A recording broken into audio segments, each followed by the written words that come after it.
And now for the theme tune. Forget about the theme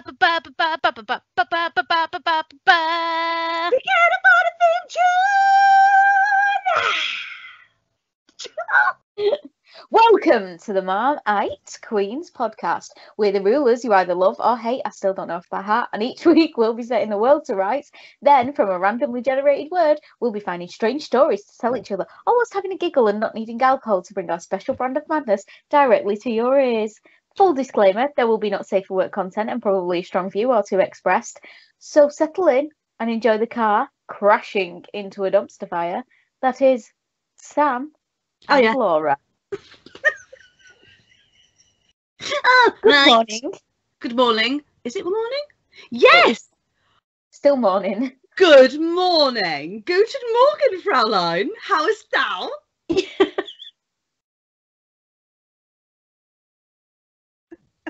That just tickled me so much.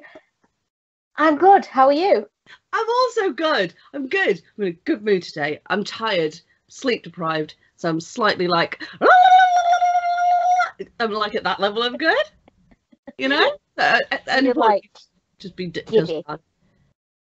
Yeah, I'll be like... Ha, ha, ha, ha, ha. And then you'll be like, Sam, and you just...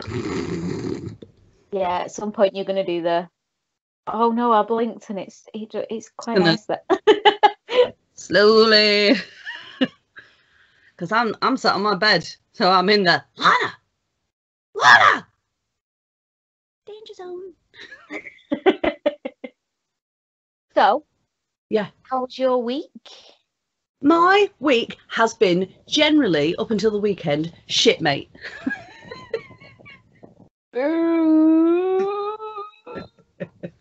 It's right. It's just me. It was just my mental health being a twat. It was basically that. I was just up and down all over the place. At one point, I had a huge panic attack and a mild existential crisis, but I'm fine now. The weekend was great. How's your week been? Great. I got the existential crisis. It's fine. I think. Yeah, I had a dip in the middle of the week, but other than that, it was okay. I had a weird 2 days, and I was just like, I'm going to burn this place to the ground and go and live in a cave like a hobbit. Not a hobbit, a hermit. I was going to say, don't live in caves. No, and hobbits are too sociable. No, a hermit is what I meant. So sociable. Oh my God. Can you imagine being a hobbit with social anxiety? It would be a nightmare. Whoops. Oh well. So then, what was let's do negative first, so we can end on a positive. All so right. What was one thing you disliked, hated, wanted to pour hot lava onto this week? Yes. You've made me excited with that little intro. What did I want to pour hot lava onto this week? Well, a lot of things actually, but I shall keep it brief. What should I choose? Okay, I know what I'll go with. So the thing that has been pissing me off this week to a monumental fucking level is seeing people rip off other people's shit. Ooh. I know very well, as someone that has a background in acting and obviously writing and just creativity in general, that there is no such thing as an original idea anymore. Yes? I'm just gonna back away because I'm lip syncing. That's just No, that does not count. That does not fucking count. There's no such thing as, an original idea. There's only original spins on things that have already happened, right? And I get that, and that's fine. And wonderful, actually, because you can be inspired by stuff and be like, oh my God, that would be so cool. What if I could put it from this perspective, and instead of that, and that's the fun. It's like a big sandbox and you get to play, and it's awesome. That's all great. My issue comes with when someone sees the hard work that someone has been fucking ploughing the field. I don't know farming metaphors, but I assume that's hard work, right? Yeah, I imagine. And this other person's been like, well, nothing's growing in my field. So what I'm going to do instead is I'm just going to take this shit little signpost and put it in front of theirs and tell everyone that this is my field. Yeah. Yeah, it's the blatant stealing of other people's stuff. And like, blatant isn't even strong enough a word. It's just the bare fucking brazen ass cheek of putting no effort, no spin, no nothing, just going, yeah, that's mine now. And always doing it worse. Yeah. There's a difference between paying homage to something, isn't there? And being like, oh my God, this has really inspired me. And then doing, like you said, like, what is a carbon copy of it? Because there's no point in it. What is the point in in doing a carbon copy of it? Yeah. And an homage is respectful. It's a tip of the hat. It's saying, like, this thing has inspired me so much that I want to pay homage to it in this.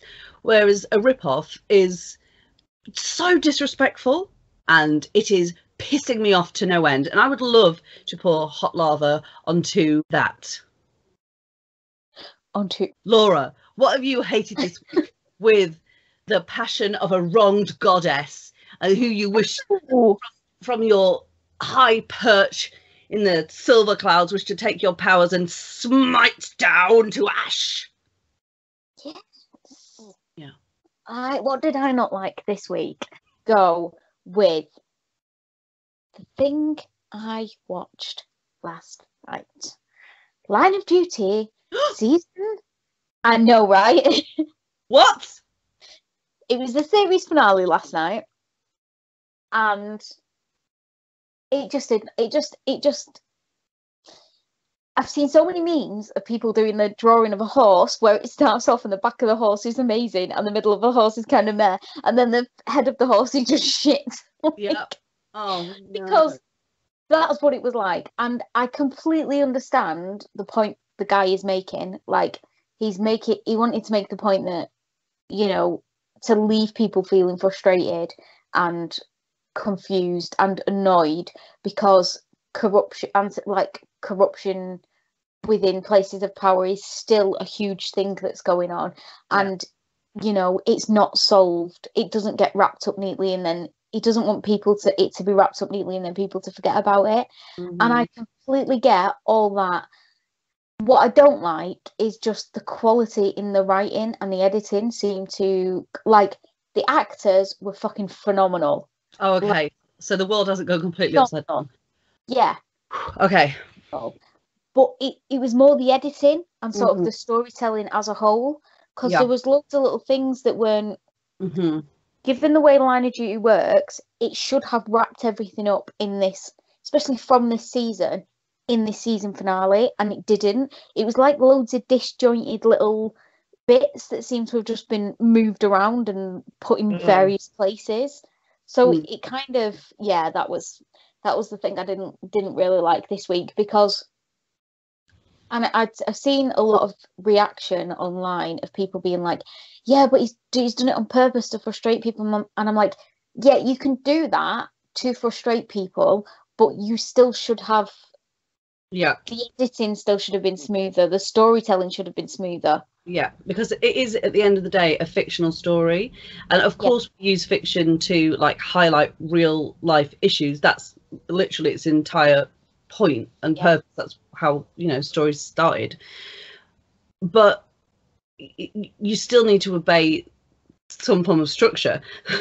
Yeah, exactly. And the way Line of Duty's always worked is that you already know sort of who the bad guy is, or you're told who the bad guy is, and the sort of shocks and revelations don't really come from learning who the bad guy is. They come from stuff surrounding it. Right. And it's not like I had no idea they were the bad guy. It's more like they kill off a character that you didn't think they were going to kill off. Yeah. And I think that's what everybody was braced for last night with Line of Duty, was either a death or like just some sort of heartbreak in there, and just some sort of like big cathartic thing. And we didn't get any of that. Like, there was no catharsis to it. And Dave actually after we finished watching it, Dave said, well, now we know what AC-12 stands for. Anti-climax.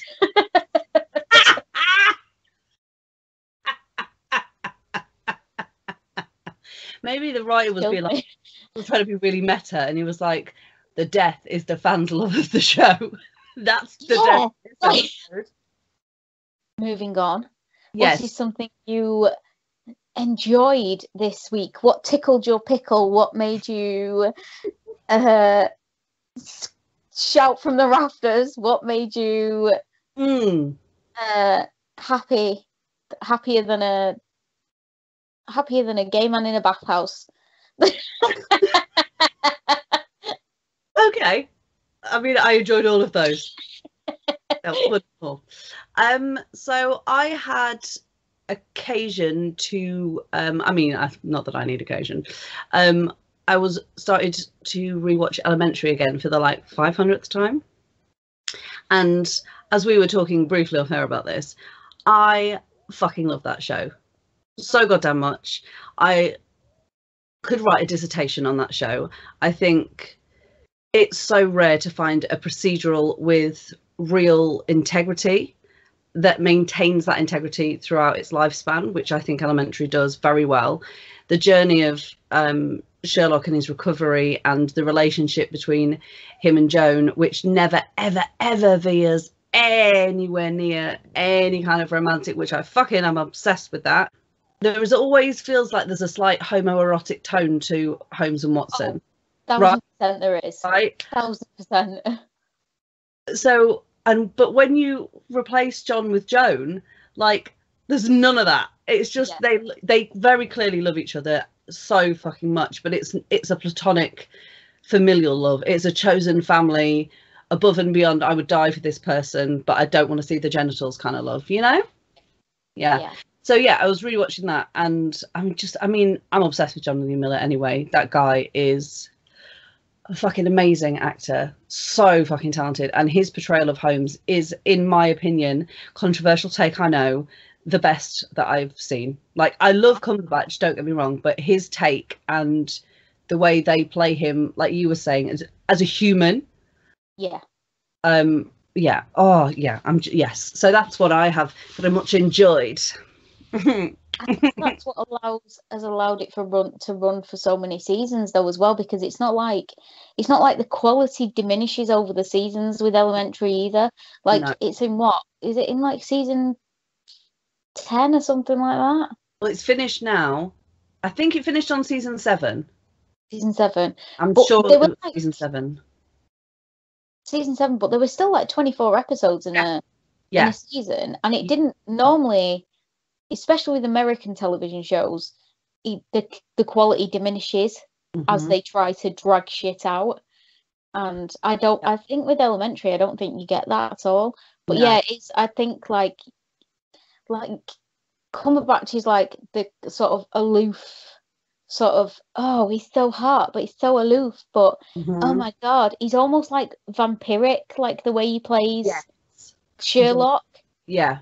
He's supposed to be this unattainable, sort of cold, monster-like person and if you are chosen to be part of his life, it's an incredibly special thing, which is why I think so many people like him, and that's oh my god, that's ew, that's why I like him.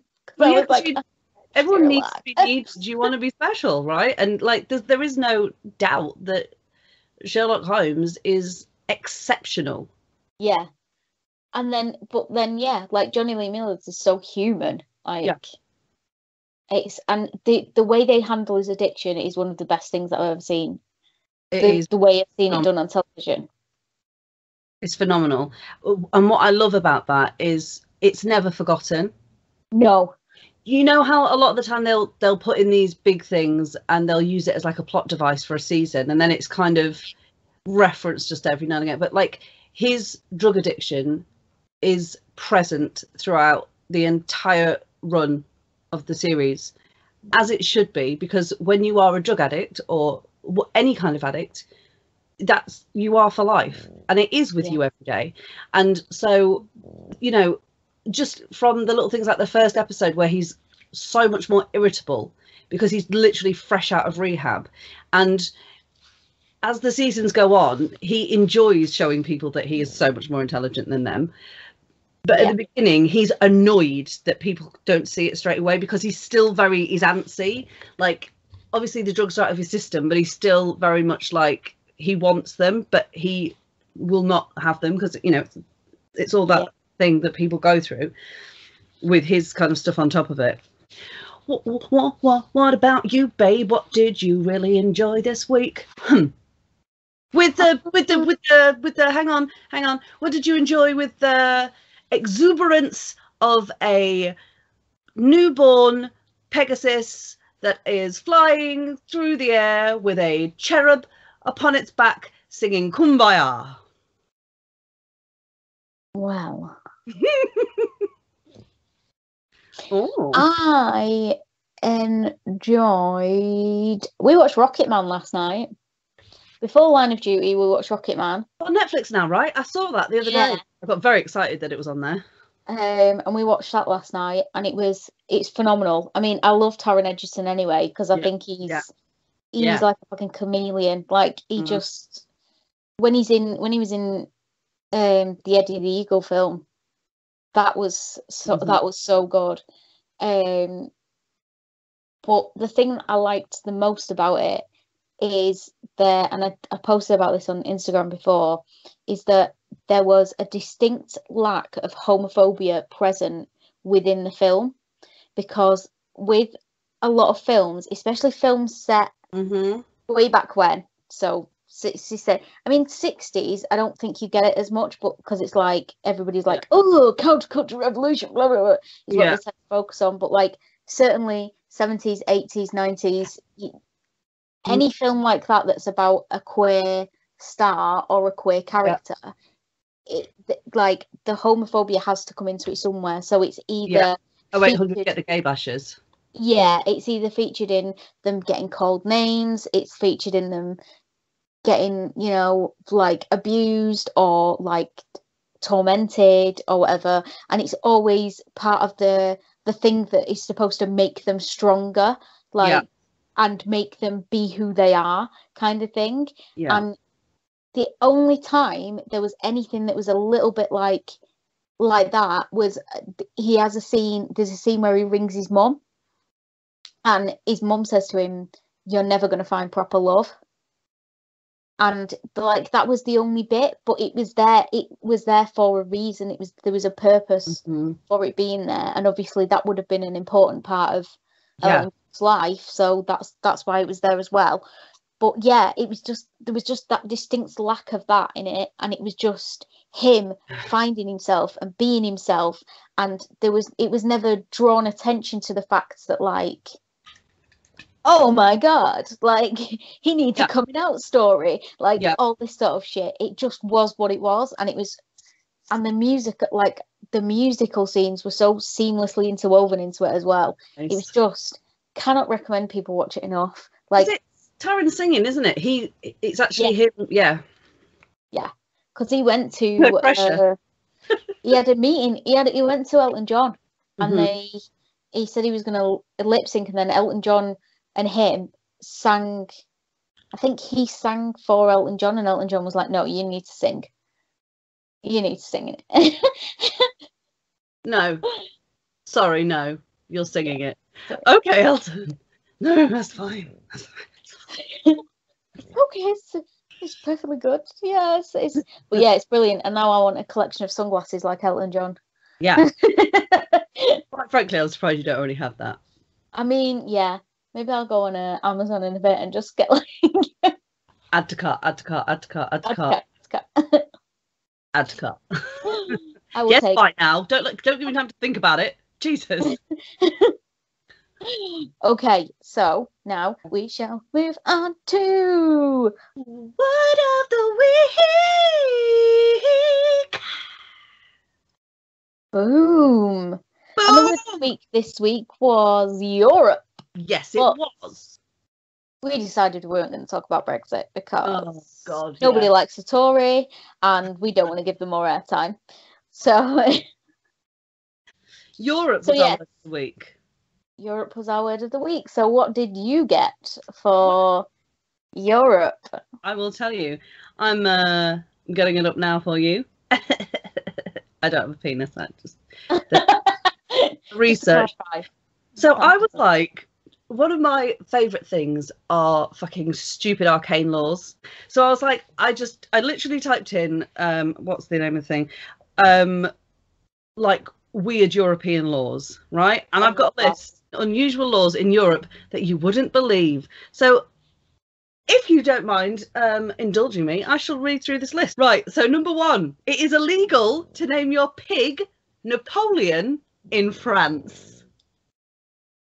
Aha! Yep.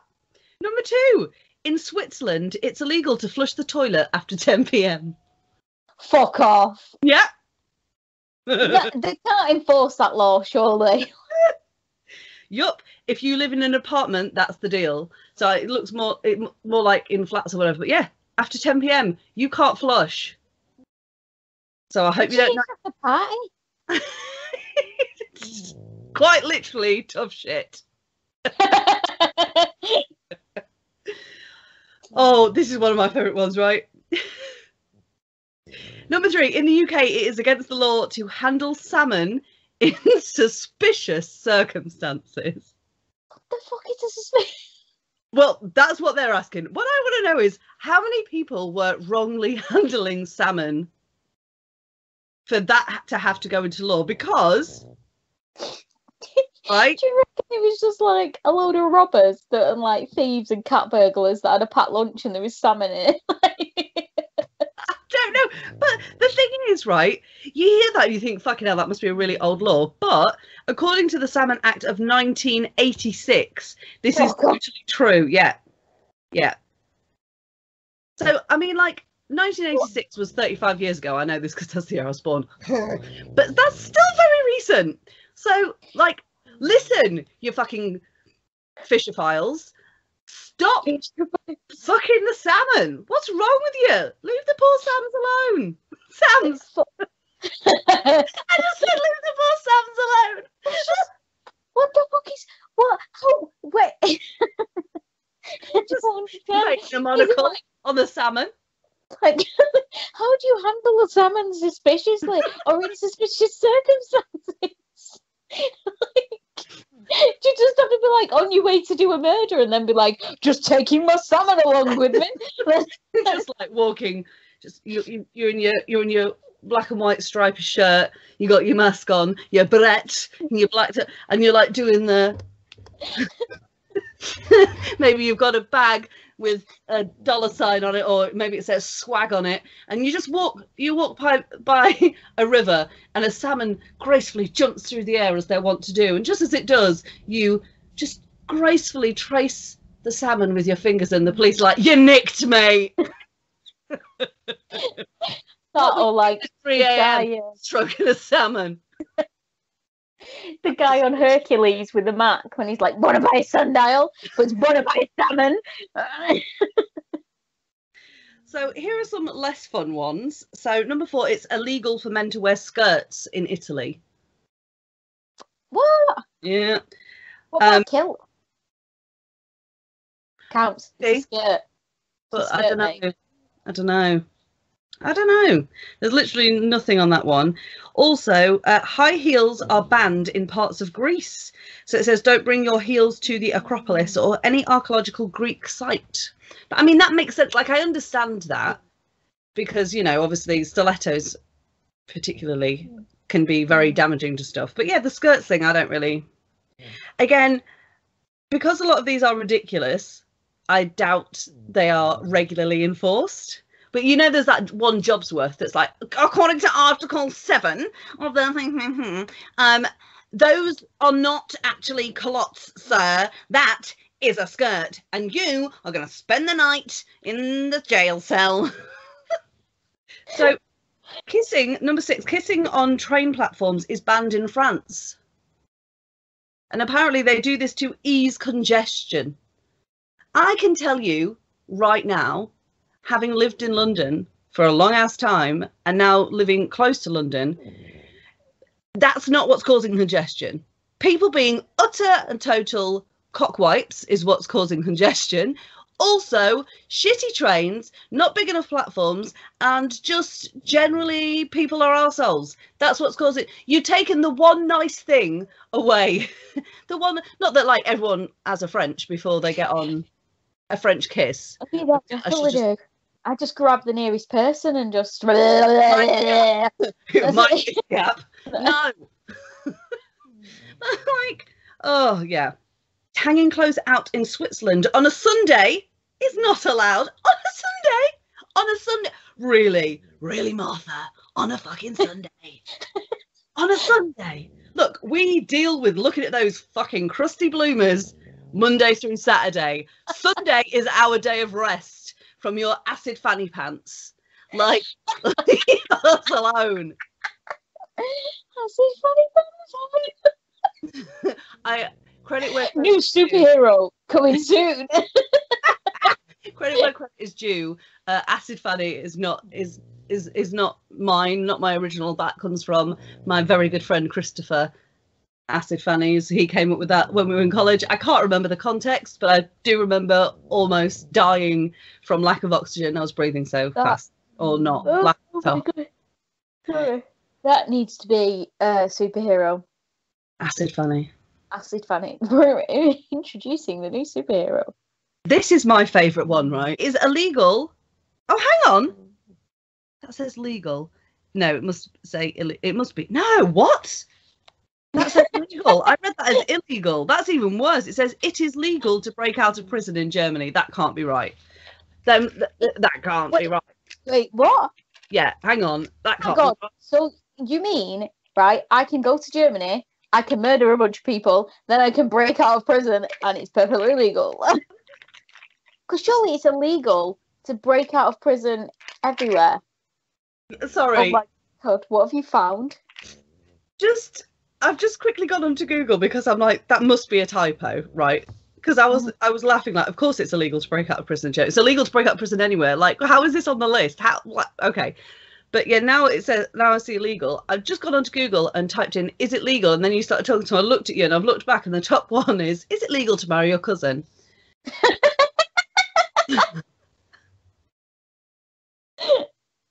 Hang on. Let's look at the top. So, is it legal to marry your cousin? Is it legal to carry pepper spray? Is it legal to drink in public in the UK? Is it legal to own a monkey in the UK?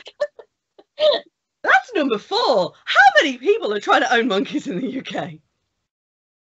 Is it legal to record phone calls, drive barefoot, own a sword in the UK? Right. There are some people that want to marry their cousins while holding a sword and owning a monkey. I'm just saying. Is it legal to park on the pavement, record a conversation, carry a knife?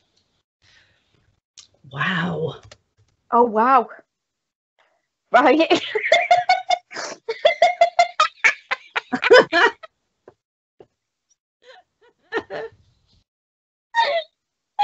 So I typed in, is it legal to, and then put an M.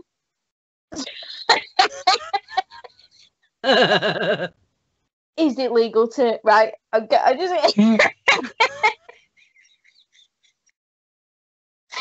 just going to go down and, is it legal to, is it legal to marry your cousin? Is it legal to marry your first cousin?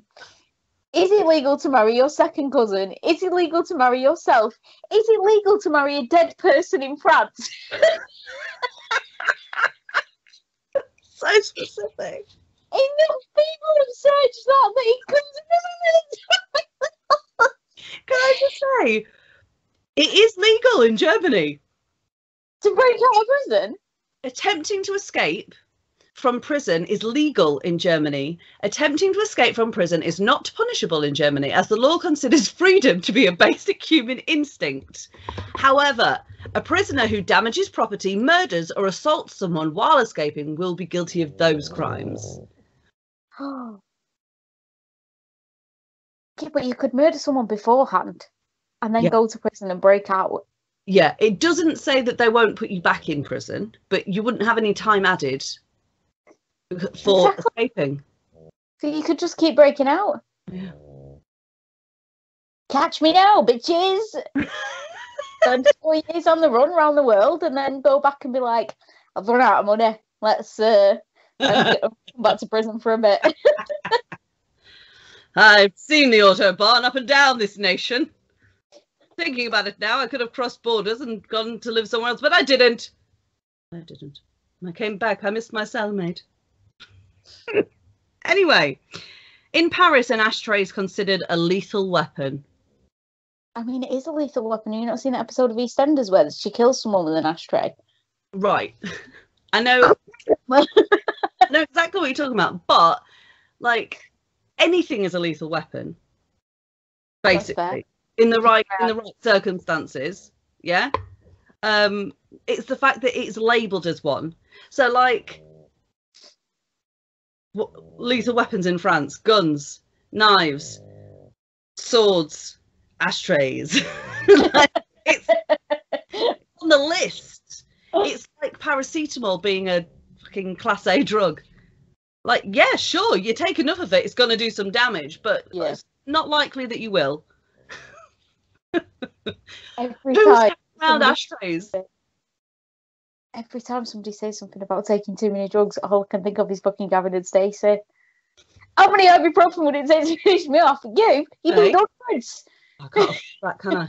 Not if I want to go on holiday later this year. It is one of the best fucking. That's amazing, yeah.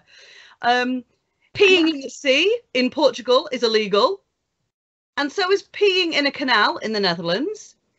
It is illegal. Oh, this is amazing. Germany, sort your fucking laws out, right? It's fine. It's not illegal to break out of jail, but it is illegal to run out of fuel on the Autobahn in Germany. It's their motorway. Oh, okay. All right, okay. So, like, you can escape out of jail legally, but make sure that car is fully fueled instead to go on the Autobahn. Otherwise, you fucked. That's just amazing. In Sweden, it is illegal to complain during the winter darkness period that you wish it was sunny. I fucking love that. Oh my God. That should be a rule everywhere. Because it'd stop people going to me, it's so cold there. I'm like, no, it's beautiful. It's dark. The creatures of the night are coming out, darling. It's Halloween season. Not fucking sunshine and rainbows. I love that because clearly there was a fucking rash of moaning fucking, like, let's say Janine. I think Janine's a good office name. Like a rash of moaning Janines just like doing their data entry, like, oh, do you know what? I wish it was a bit more sunny. I miss the sun, and just them everywhere. And people are like, I can't deal with this every fucking day, every fucking day, every fucking day. And then one day she says it and they're like, hello, police, please. We've got a lawbreaker in the office.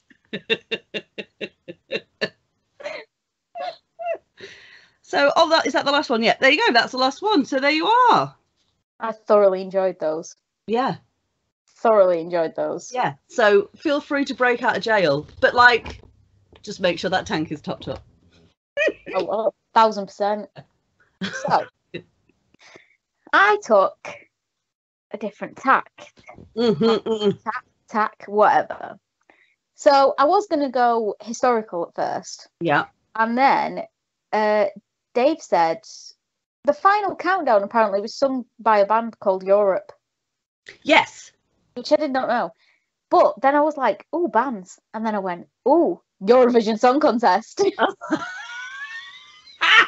Of course.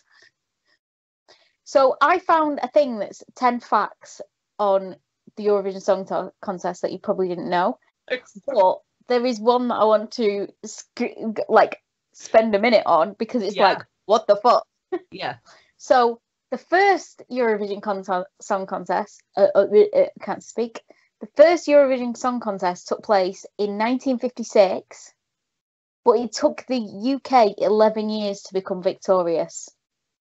And it was Sandy Shaw with Puppet on a String.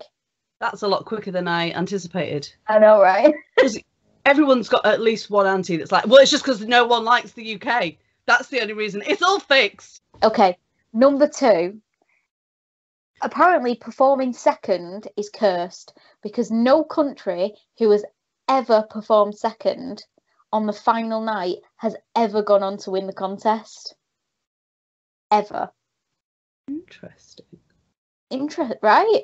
And that's what. So, So I assume that every other like position has won at some point. Then, not position, placement of performance. I mean, it doesn't tell, but it doesn't. But one would assume. But one would assume that's where it goes. Apparently, it's broadcast in 5 different continents. I was going to say countries. I was like, oh, that's not very many, considering it's That's Europe. it. Nobody else does it. ABBA are dubbed as the most successful act ever to come out of Eurovision. However, the UK, the good old UK, this is probably the reason nobody likes us. You know what the UK gave ABBA in 1974? Nil point. Oh, nil point. That makes more sense. Yeah, sorry. Also a bit of the clap. That's yeah. Yeah. Oh, you want a round of applause? We'll give you the clap. Oh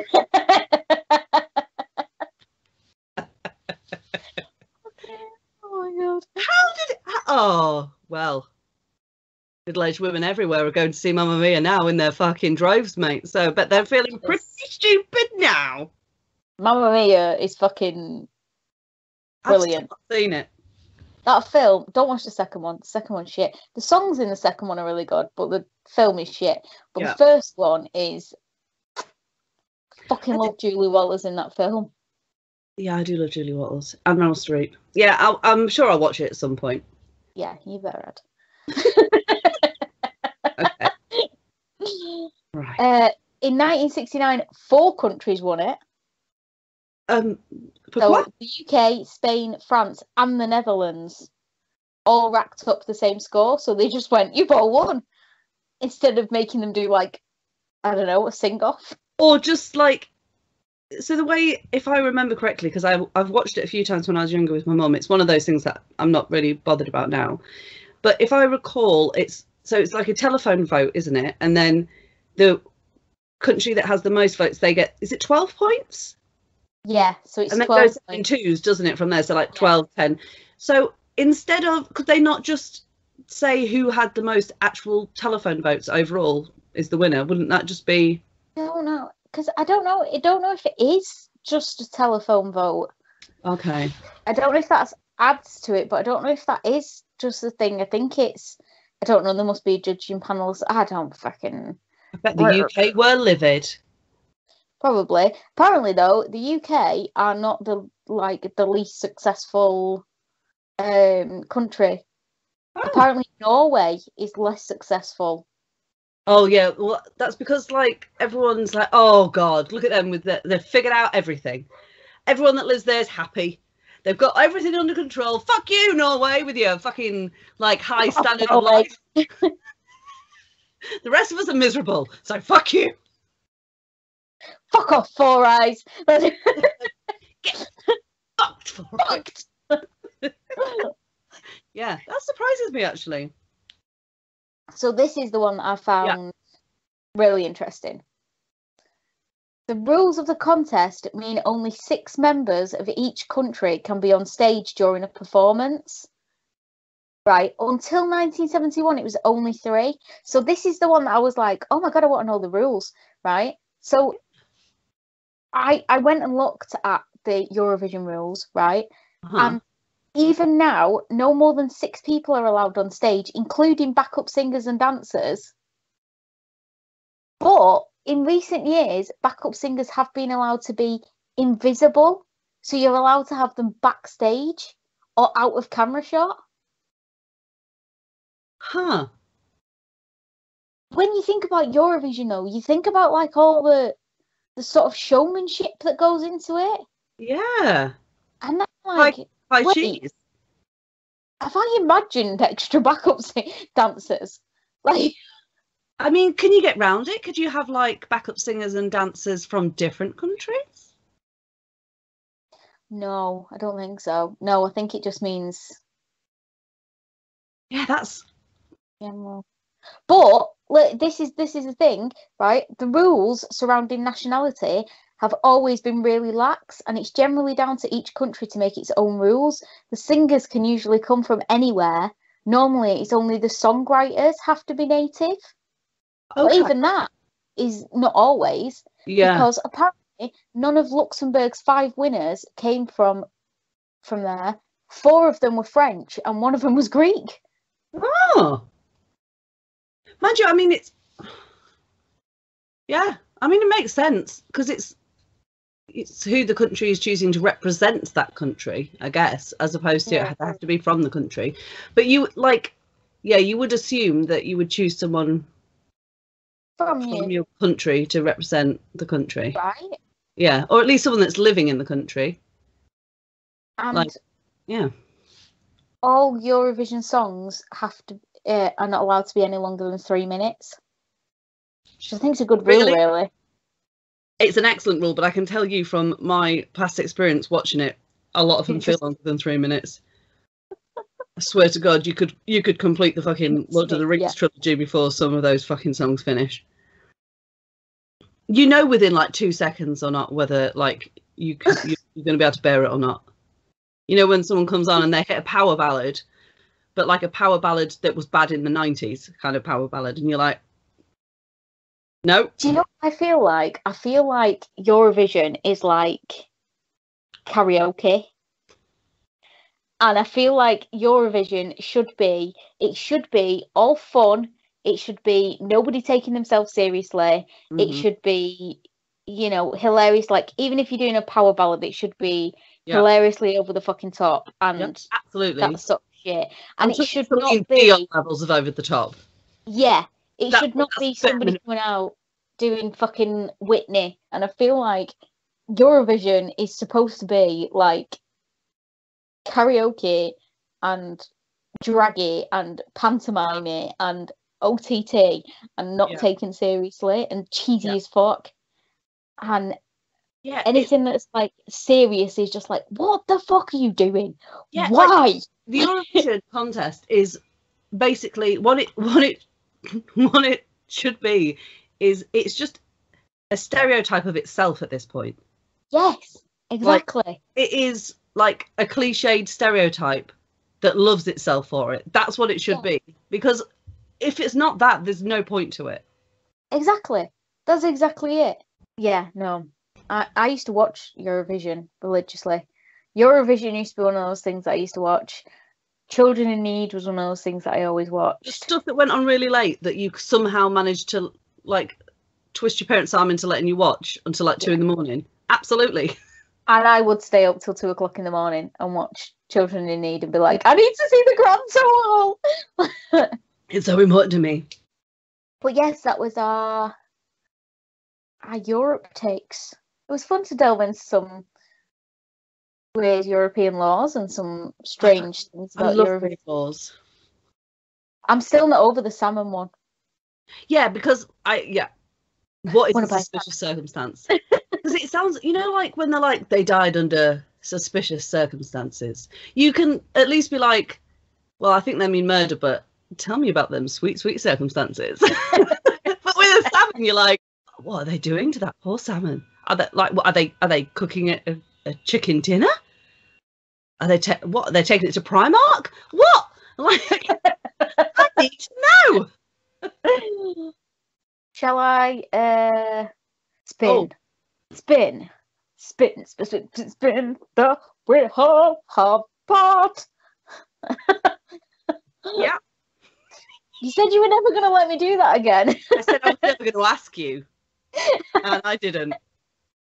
I didn't ask you. You, my love, volunteered that all by yourself. Bow chicka wow wow. Wheel a bar. So do it, spin it. You'll spin me right round, baby. Oh, what? Oh, she's got a face on. Go on. What's the word? That's a good one this week. Oh, go on.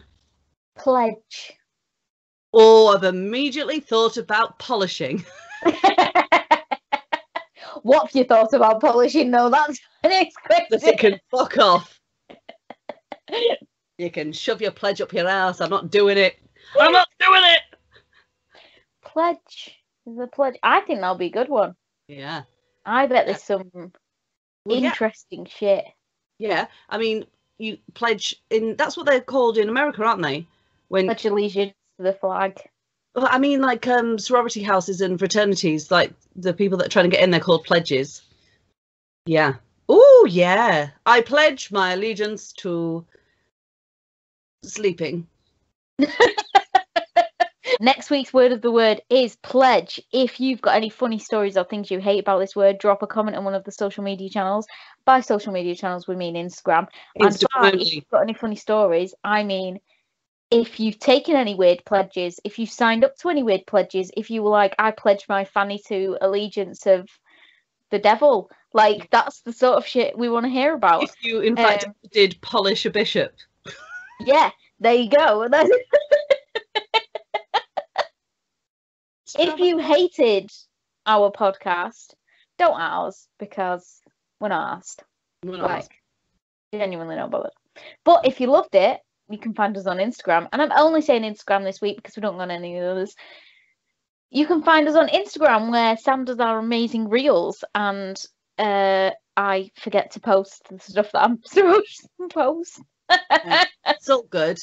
It was a weird week last week. And if you don't want to see us together and you want to look at us individually, you can find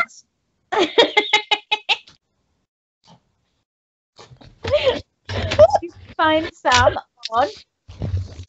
You can find me at Masters of None, and Laura can be found on the Instagram at Better Late Than Novel. Yeah. And the Marmite Queens is just the Marmite Queens. That's it. I'm done. Goodbye. I'm out. Goodbye. Until next week. Bye. Bye. Thank you for tuning in to this week's episode of the Marmite Queens, you dumpster fire garbage people. And now for the outro. You can't afford a theme tune. Definitely can't afford an outro.